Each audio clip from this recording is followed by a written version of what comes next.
Your girlfriend at the time cheated on you. You had, I did my research. I did my research. You had a roommate selling drugs outside your dorm room. You were cut from the basketball team. And you were actually held at gunpoint. Just because you take a loss in life doesn't mean that you're a loser. Right. And understanding my greater identity has given me perspective on every event that you just named. So anything that I was going through, it would have been totally different if I looked at those losses as an indictment on my character and me being a loser.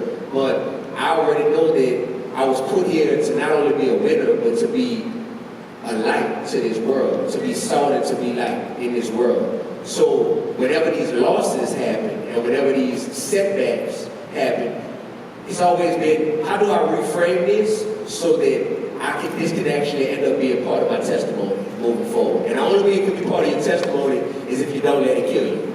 If you don't let it paralyze your progress. So there's like this one moment I remember being a freshman in college when a lot of the things you just named were happening my freshman year. And I was like, man, I thought coming to college was going to, allow me to get out the hood in New Orleans and be in an environment where I'm learning and I'm being celebrated for being the best version of who I am. But all these other things just keep happening to me. And I remember walking towards the library because I had an accounting exam coming up. And that was the moment where inside the quad at LSU, you walk through this courtyard on your way to the library. And I sat down on one of those benches. It was nighttime, so it was dark. And I remember thinking, if I want to quit, I have every excuse in the world to quit right now. Because everything that just happened my freshman year, between my girlfriend, my roommate selling drugs, one of my best friends getting murdered, getting cut from the basketball team, this will be an acceptable excuse to most people if it was like, yeah, I couldn't go forward, so I just ended up dropping out of school and I figured something else out. But in that moment, I was like, I'm either gonna quit right now and not even walk into this library and study for this exam, or this is gonna be that moment where I decided that no matter what happens, because I also didn't know what was gonna happen the next day or the next week, it might be more tragedies, right? But I was like, if in this moment I decide that I'm not gonna be a quitter and I'm gonna be a person that perseveres through this, then one day I'll be able to give this testimony to people maybe younger than me, maybe my age, maybe older, but I'll be able to say that in that moment, I bossed up and became a champion. And through me having that testimony, hopefully it would inspire somebody who's going through their own set of circumstances. And that's when I made that decision as a freshman, on my way walking into the library to study for this accounting exam. And the exam ain't even the important part. I don't know what I made on that test, you know what I mean? So it's not even about the exam, it's about the decision that I made internally and spiritually in that moment. That I don't want my life to be defined by quitting when things got hard. Like, I just don't want to, And anybody ever play sports? Raise your hand. Play sports. I love playing sports, and I'm such an advocate for playing sports because it teaches you resilience and perseverance when times get hard. We've all trailed in a game before, you know what I mean? And we know what it's like to say, well, we're down, but that doesn't mean that the game is over. You feel me? And the game of life isn't over until we take our last breath. You have at least 10 streams of income as an independent artist, and you own real estate on Harvard's campus. Yes, ma'am. That's a fact. Yeah. And in a recent interview with 19 Keys, you said financial prosperity without moral integrity is the devil's best friend. Facts. With that in mind, what mindset shift did you have to have when you first started out? And how has that evolved as you're building these multiple streams of income? Well, I was poor for a long time, so I had a lot of time to work on moral integrity before I could work on financial prosperity, you know what I mean? So when I was poor, and when I didn't have the financial prosperity part as even an option, it was me focusing on the fact that, man, life is all right, even if I'm not quote-unquote rich or wealthy by the world standards. Life is all right as long as my character is intact and as long as I treat people with love and respect. Like, life is okay. Like, it's going good, to tell you the truth. Like, it's great without that. So now the challenge becomes, when the financial prosperity does arrive, how to preserve that character and that commitment to moral integrity, you know? I don't think that a lot of people realize how, you know, if you believe in God in any way, shape, or form, no matter what religion you are, you have to know that God cares about your character more than your career. So when I just realized in this country, in this economy, we talk about things like cars and careers and real estate and all these things way more than we talk about character. And I was just like, I want my life to be a walking, living testament of what it looks like to focus on character more than career and accomplishments and material possessions. And it made it easy for me to want to exist in that way because I come from a city. I come from New Orleans, Louisiana, where growing up, listening to rap music, New Orleans is the home of a brother named Birdman. And Birdman's nickname is the #1 stunner. He's the co-owner of Cash Money Records. So it was normalized in my childhood that one of the most successful people financially to ever come from our city really loves and prioritizes his material wealth. His cars, like it's a known fact, well, he got 50 cars, he got 100 cars, you know, his jewelry, like so much, and that became one of the pillars of Cash Money Records, their whole foundation as a record label. So it gave me something to look at and either aspire to be like or to aspire to be an alternative to. And I chose to aspire to be an alternative to Cash Money Records, you know what I mean? So that doesn't mean that I hate those guys or dislike those guys at all, because I've been heavily influenced by them, especially creatively, for sure. But I was just like, okay, they don't speak for every young black man in New Orleans. Like, they don't. Like, not all of us have that as our narrative. What about the ones of us who went to college? You know, I don't hear that being represented in the music.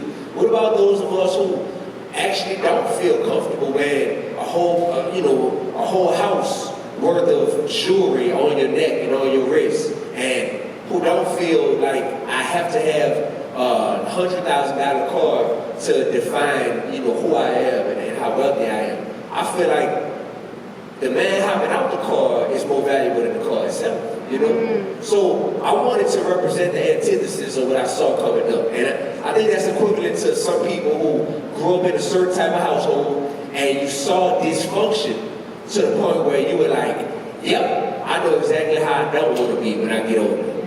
I saw alcoholism, I saw drug abuse, I saw domestic abuse, you heard me? I seen all that stuff to the point where I'm going to be better because of that. And in life, we all have that decision to make, because some people have been adversely impacted by what they saw and grew up around to the point where they say, hey, that made me more susceptible to fall into that same trap and to fall into that same lifestyle because I grew up around it.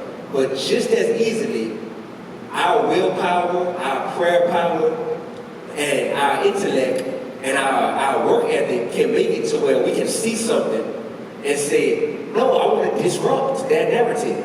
You feel me? I want to disrupt that narrative, and I want to be different. And I made that choice. But without even realizing what I was doing, I made that choice. In hip-hop, somehow we found ourselves in a space to where it has become normalized to glorify all of the things that are harming our communities, right?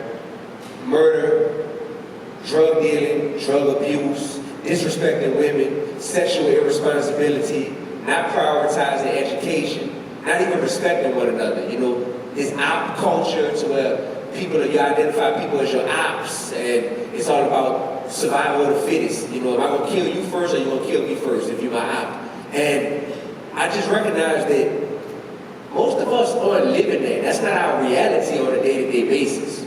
That people are out here really killing someone. Like if you want to get real scientific, you know what I mean? And the thing I love is the beautiful moment, is that called serendipity? When it's like, what's serendipity, y'all? Somebody look up. That's like, That's right. what is it? That's right. Happy what?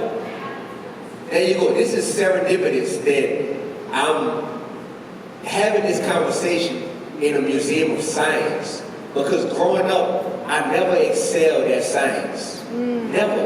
And it was because early on, I had a seed planted inside of me to where it was just like, oh, I didn't think I was good at science because somebody told me I wasn't good at science, right? So when I think about it though, I had to look up on my cell phone, like, what's the definition of science?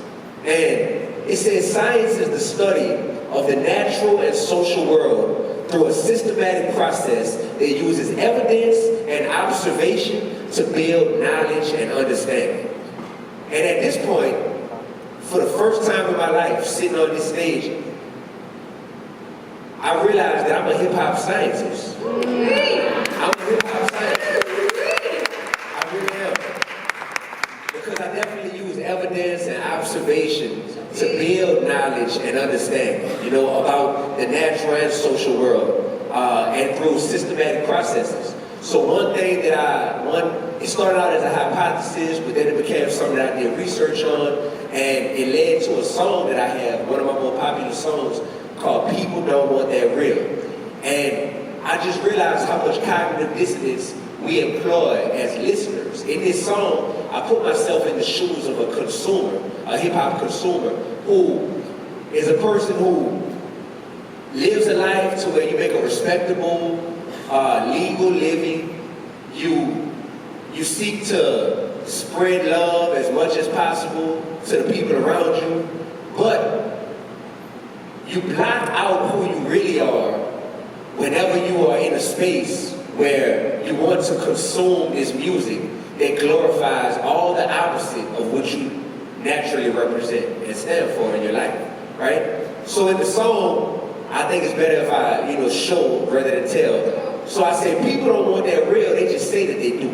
Now, people don't want that real, and I'm one of them too. I'm so easily entertained by ratchet activity, violent negative imagery, always seem to interest me. I tell myself, no more music glorifying evil, selling drugs, womanizing, killing our people. Then I hear a song with a tight beat and can't deny it. The hook is catchy, so I subconsciously memorize it. Next thing you know, I'm reciting all the lyrics. And my day don't feel complete unless I hear it. Inviting darkness in my spirit, this can't be light. I'm craving what I'm supposed to be fighting, this can't be right. I must be blind to the effects, this can't be sight. Death is in the power of the tongue, and this can't be life. Be careful what you get involved with, because you can't support a cause, but then hate the effects that it causes. And I realized that, y'all, when I was saying, how hypocritical is it that I just buried my best friend because he got murdered due to gun violence? And as soon as I get in the car, after being one of the pallbearers, I turn on music and willingly bump this music and recite this music that glorifies the same thing that just happened to my best friend. And I felt like a hypocrite in that moment. And ever since then, I've been on the road to try to negate the cognitive dissonance that I know we employ. Cognitive dissonance is when you know one thing to be true and you believe it to be true, but you intentionally block that out to give in to the pressures and the pleasures of something that conflicts with what your better half is telling you. So that's where that song came from. People don't want that. I'm not just a rapper, I'm a rapper and a college professor. Right. That disrupted narrative big time. And also Harvard University, where I'm a fellow as well. Like, yeah, that's just powerful stamps and cosigns to have in addition to just saying I rap. Because unfortunately saying you're a rapper nowadays don't mean diddly squat. Yeah. But in those classes you teach about positive change in hip hop and how it sparks change in your communities. What ways do you guide your students to recognize the impact of their words and the narratives they choose to push?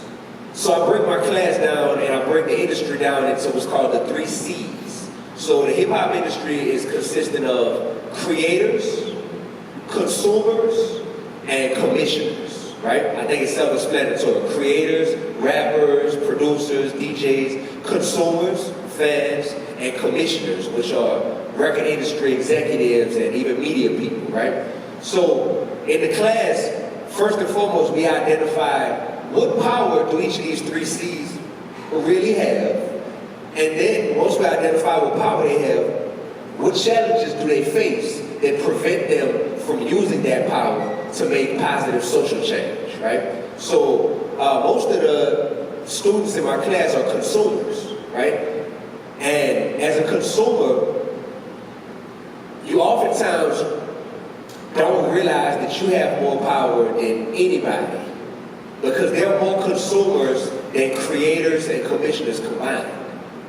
And consumers simply have to have the willpower to know, I know what I want, now it's just a matter of who's offering it, right? But when a consumer takes a backseat approach and says, I don't know what I want, I'm simply going to consume whatever is pushed upon me, now you give commissioners the leverage to say, we know what we want to push upon y'all. We want to push this music with this negative message upon y'all, especially upon your youth, because they're young and impressionable. So now we'll push that upon them, and we'll elevate certain creators to hero status and legend status in y'all community to the point where now the youth will be inundated with this type of messaging and these type of images, and they'll aspire to want to be like the creators who have risen to legendary status, right? And it's this system to where we do that to say, hey,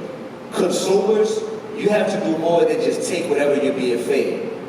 Because oftentimes, what's being fed to you isn't in the best interest of your community, and it's in the best interest of the pockets of the commissioners, right? So once you break that down, and when I ask my students, how many of y'all can recite the lyrics to your favorite song from 10 years ago? Raise your hand in here if you can recite the lyrics to your favorite song from 10 years ago. Yeah? All right?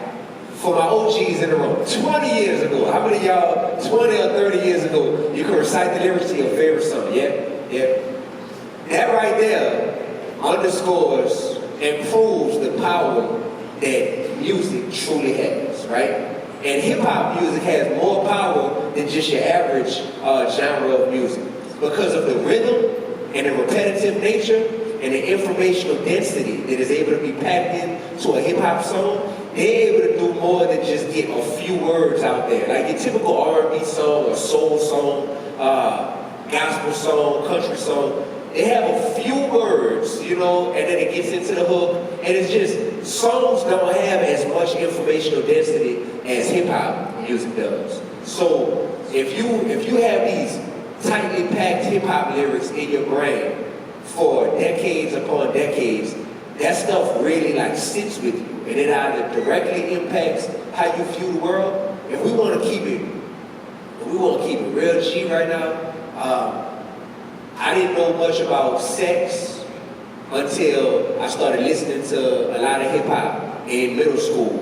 Never had to talk about the birds and the bees with my mama or with my daddy, you hear me? But listening to rappers talk about sex, I got introduced to the terminology, I got introduced to positions, to mindsets towards it, to like just all this type of stuff, right? Hip hop also taught me a lot about guns, you know. To this day, I've never shot a gun in my life, right? But I know all about several types of guns from simply listening to hip hop music, right? So hip hop became a teaching tool. And when you acknowledge that something is a teaching tool, you have to also acknowledge that as a teacher or as a teaching tool, you have the ability to educate or miseducate your audience. So the analogy that I use is 6 times 4 is 39, right? When I say that can make a person say, no, that's incorrect. That's absolutely wrong, Dee-1. That's a person who already has knowledge and education when it comes to multiplication, right? But a person who has never been introduced to the concept of multiplication before, they can be misled in that moment. If I talk to a class of kindergartners and teach them, especially in song form, 6 times 4 is 39. 6 times 4 is 30. Say it, class, 6 times 4 is 39. What? 6 times 4 is 39. I guarantee you, if I pack that up the right way, I'll send a class of kindergartners home singing to their parents that evening. Guess what, mommy? 6 times 4 is 39. right? So it's the same as a consumer when you're being introduced to different lifestyles and different concepts for the first time via hip-hop music. Depending on how they are choosing to talk about that topic, it can have you looking at how you view members of the opposite race, the opposite gender, how you are viewing people who are not on the same socio-economic level as you. It can dictate how you view them based on how it was taught to you and how it was presented to you via hip-hop music. So that's just part of what I talk about in my class, and that's just when it comes to consumers. And then we talk about the idea of consumer activism, to where there's been time and time again that consumers have shown that when they get fed up with an industry and what that industry is offering them or what that industry is representing, consumers have the power to protest or to simply support an alternative. And that industry can shift based on consumers being on the same page. So I get passionate when I talk about this stuff. Honestly, God does a great job taking care of me. You know what I mean? Like in a way that I can't even take care of myself, because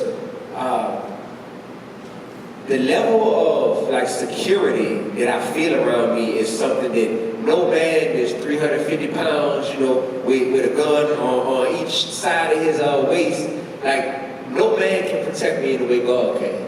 And I've seen that. And most importantly, I have felt and recognized the anointing that I do have on my life and on the work that I'm doing. So it's just something to where it's important for me to not get out of character, Being a disruptor doesn't mean that I can't disrupt in a way that's rooted in love. Accountability is not an attack. Yes. Say that one more time for the people in the back. I need people to know that accountability is not an attack, especially when it's public accountability for what is being pushed and promoted publicly. That's where my accountability comes in. I'm not a person who would ever say, we formed a friendship and now in confidence, you've told me things or I've seen things that you may struggle with and whatnot. So I'm going to use that as an opportunity to publicly put you on blast or something like that for what you are privately dealing with and reckoning with in your own heart. That's not how my character is designed either. I don't come from a family of clout chasers. I come from a family of blue-collar workers, a grandpa who died a year ago. I don't even like the word died. He just transitioned because Lord knows he ain't dead. And just a grandpa who I saw do so many, historic things, heroic things, and never wanted any attention for them, So in a world where people want attention for doing things that are far from heroic, that are deplorable, but people want attention from it. I just don't come from that type of heritage, So for me, the accountability piece is simply an extension of my desire to be an educator. Because if you're a rapper and you're putting your music out publicly, it's already out there for everybody. So if I have commentary on it, or if I have commentary on public events that are taking place, or currently, everybody's talking about Diddy and what's going on with Diddy, freak-offs and all this type of stuff, right? Everybody wants to talk about the freak-offs.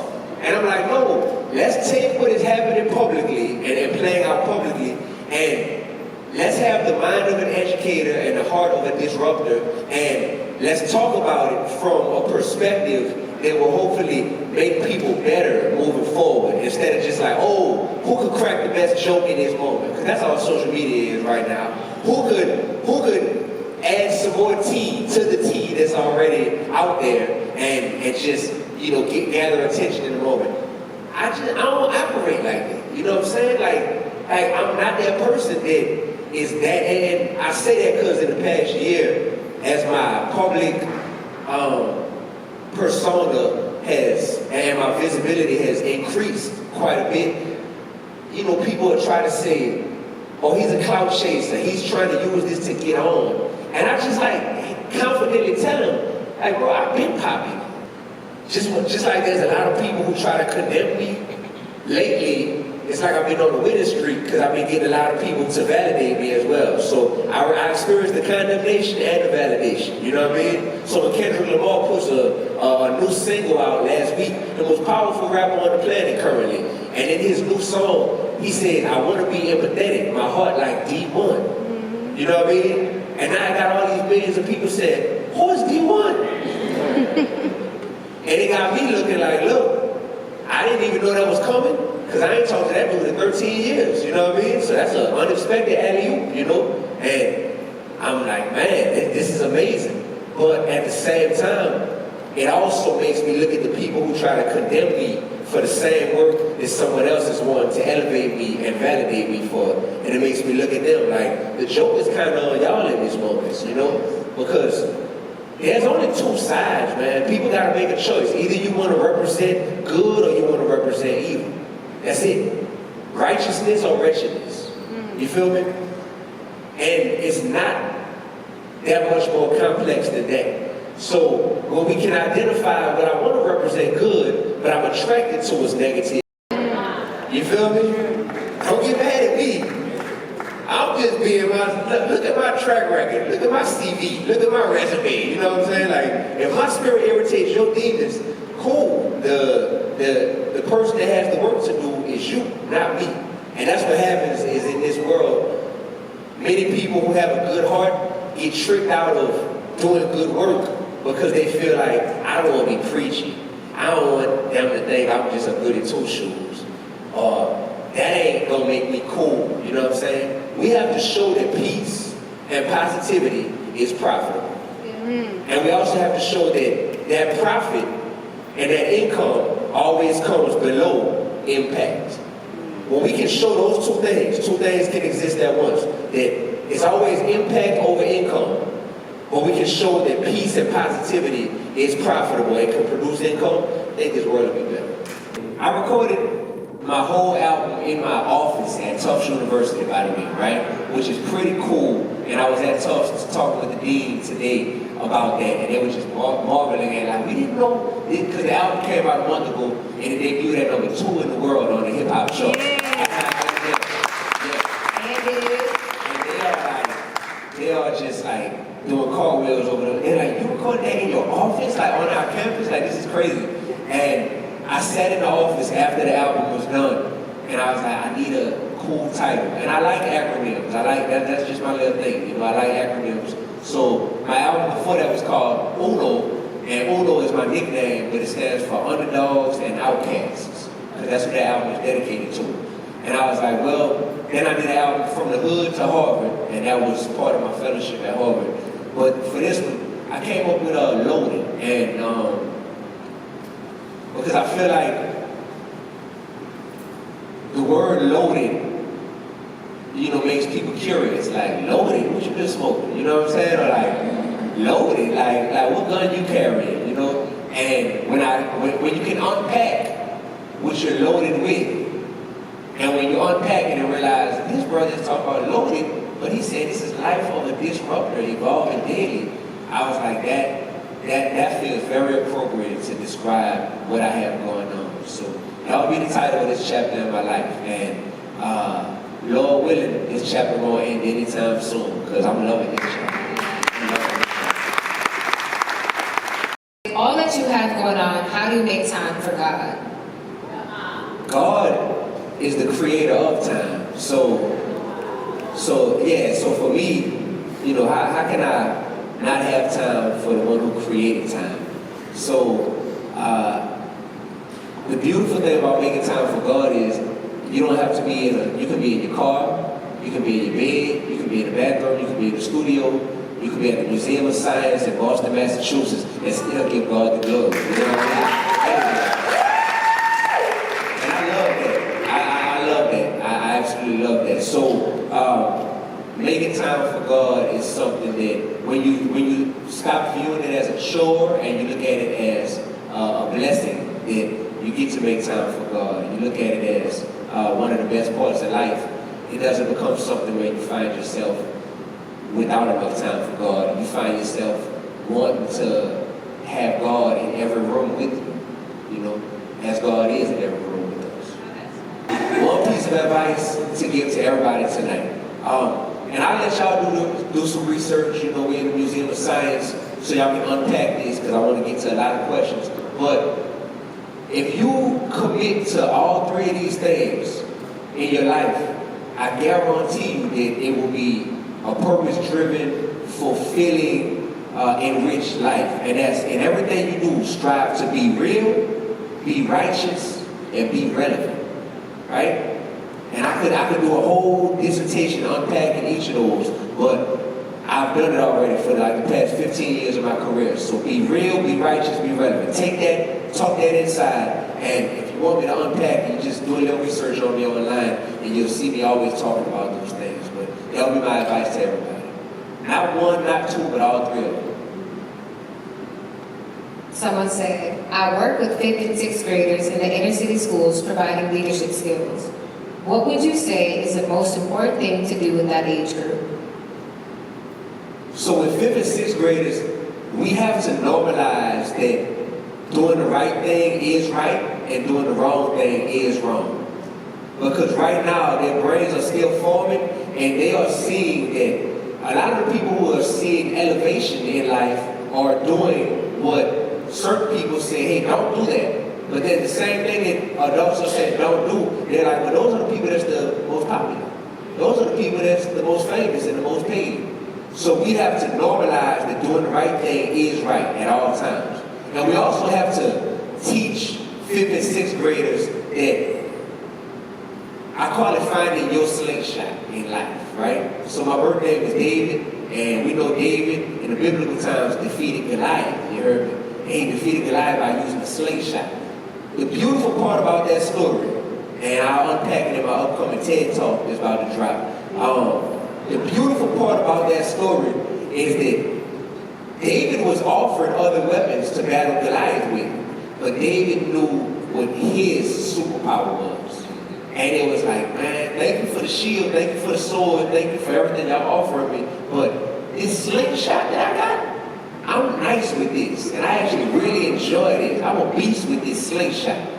So you gotta teach 5th and 6th graders how to find their slingshot, you feel me? And so much so that I wrote a children's book, my first children's book, called David Found His Slingshot. And I wrote it for elementary and middle school students because that exact concept changed my life. Because unfortunately, I didn't find my slingshot till, you know, I was in college. I didn't realize that I had a heart for educating and a heart for communicating and for being an artist and creating until college. Because something that I really loved, right, which was being a leader, being a person who created community, and so much so that I wanted to be the president when I was that age. I had my dream shot down, you know, by a teacher who told me I didn't have what it took to be president, you know. And because of that, I spent my whole childhood from 4th grade to my freshman year in college. I spent from 4th grade to freshman year just simply trying to camouflage myself into my environments. Because I was like, well, whatever other people want to do, yeah, I want to do that as well, because that felt safe, you feel me? So we want to disrupt that narrative amongst 5th and 6th graders, find out what they love, and get them to embrace that, and figure out how they can use that to make this world a better place.